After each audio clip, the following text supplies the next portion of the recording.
শেফালি, এই শেফালি, কি ব্যাপার শুয়ে আসো যে? এইভাবে যদি সংসারে কাজকর্ম ফেলে রেখে শুয়ে থাকো তাহলে তো না খেয়ে থাকতে হবে। একটু কষ্ট হলেও তো সংসারে কাজকর্ম করতে হবে, তাই না? আসলে আমার শরীরটা ভীষণ খারাপ লাগছে গো, তাই শুয়ে আছি। আমি এক্ষুনি সব কাজ করছি।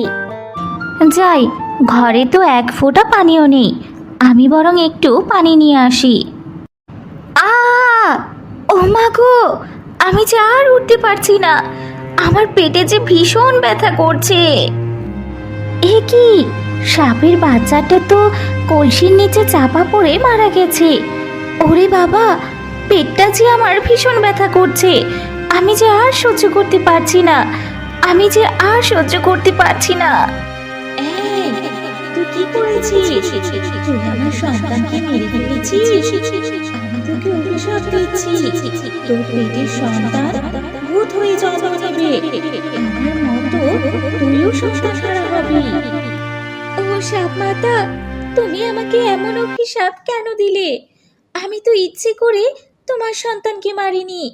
হে খোদা, এত বছর পর তুমি আমার পেটে সন্তান দিলে, কিন্তু এমন কাজ তুমি কেন করলে? আমাকে দিয়ে ওর ছোট্ট সাপছানাটিকে মেরে ফেললে। এরপর শেফালি বহু কষ্ট করে উঠে বাড়ি চলে যায় আর পেটে ছটফট করতে থাকে। শেফালির সন্তান প্রসব চিৎকার আকাশে বাতাসে যেন মিলে যাচ্ছে। অবশেষে শেফালির ঘরে আলোকিত হয়ে 3টি সন্তানের জন্ম হলো। বউ, এই দেখো, আমাদের তিনটি মেয়ে হয়েছে। মেয়ে তিনটির চোখ একেবারে লাল দেখাচ্ছে, মনে হচ্ছে ভূতের চোখ। ব্যাপারটা কি বউ?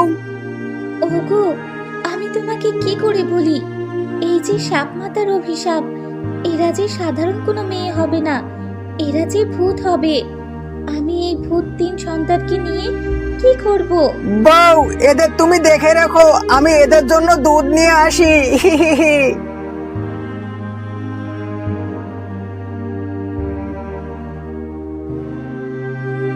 কি ব্যাপার বল্টু, এমন হন হন করে কোথায় যাচ্ছিস?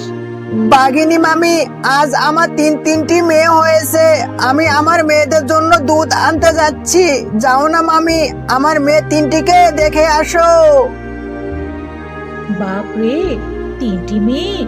না, একবার গিয়ে তো দেখে আসতে হয়। এই কথা বলে বাঘিনী বল্টুর 3 মেয়েকে দেখতে যায়। আরে আরে, এমন সন্তান তো আমি আমার জীবনেও দেখিনি। বাপ রে, কেমন বড় বড় চোখ করে আমার দিকে তাকিয়ে আছে, মনে হচ্ছে আমাকে গিলে খেয়ে ফেলবে। এই কথা বলে বাঘিনী সেখান থেকে চলে যায়। এভাবে কেটে যায় বেশ কিছুদিন। বউ, এই 3 মেয়ের খাবার আনতে আনতে তো আমি ফকির হয়ে যাচ্ছি।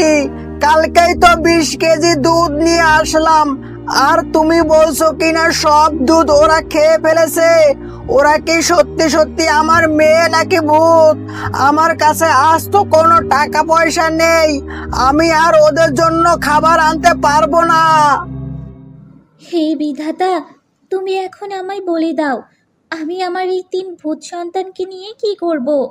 আমি এমন ভূত সন্তান চাই না। আমি আজই এদেরকে জঙ্গলে ফেলে দিয়ে আসব। বাহ, আজকের আবহাওয়াটা তো দেখছি দারুণ সুন্দর। আমি এখানে একটু ঘুমিয়ে নেই। আরে, বাচ্চার কান্নার আওয়াজ পেলাম, মনে হচ্ছে কান্নার আওয়াজটাই ওই দিক থেকে আসছে। সামনে একটু এগিয়ে গিয়ে দেখি তো। আরে আরে, এক জায়গায় 3টি বাচ্চা, কিন্তু এই বাচ্চাগুলোকে দেখে তো সাধারণ বাচ্চা মনে হচ্ছে না। এদের চোখ তো একেবারে আগুনের মতো লাল। মনে তো হচ্ছে এরা কোনো ভূতের বাচ্চা হবে। দেখি তো আমার জাদু বিদ্যা দিয়ে এই বাচ্চাগুলোর রহস্যটা কি। ও, বুঝেছি, আমাকে এক্ষুনি ওই সাপকে ডাকতে হবে আর এই বাচ্চাগুলোকে অভিশাপ মুক্ত করতে হবে। এরপর সাধু বাবা সাপ মাতাকে ডেকে আনেন। সাধু বাবা, আপনি আমাকে কেন ডেকেছেন? এই সাপমাতা, তুই না বুঝে এক অসহায় মা শিয়ালিনীকে অভিশাপ দিয়েছিস, তাই তার গর্ভের সন্তান ভূত হয়ে জন্ম নিয়েছে। আসলে তোর সন্তানকে ওই শিয়ালিনী মারেনি, ওটা একটা দুর্ঘটনা ছিল।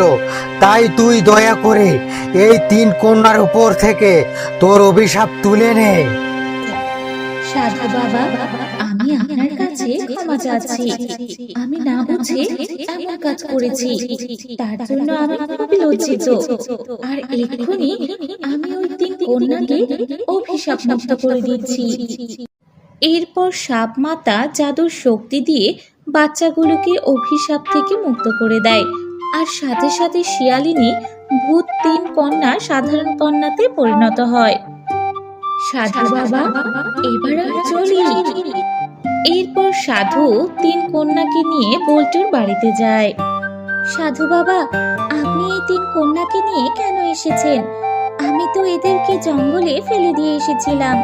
এরা যে ভূত, সাপ মাতার অভিশাপে আমার সন্তান ভূত হয়ে জন্ম নিয়েছে, কিন্তু এখন ওদেরকে দেখে স্বাভাবিক লাগছে কেন?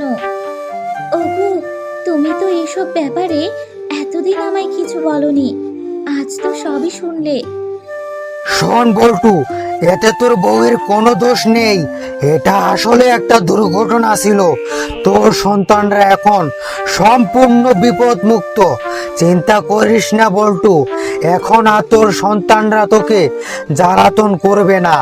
আজকের পর থেকে তুই কিন্তু তোর বউ সন্তানকে দেখে রাখবি। আমি এখন চলি।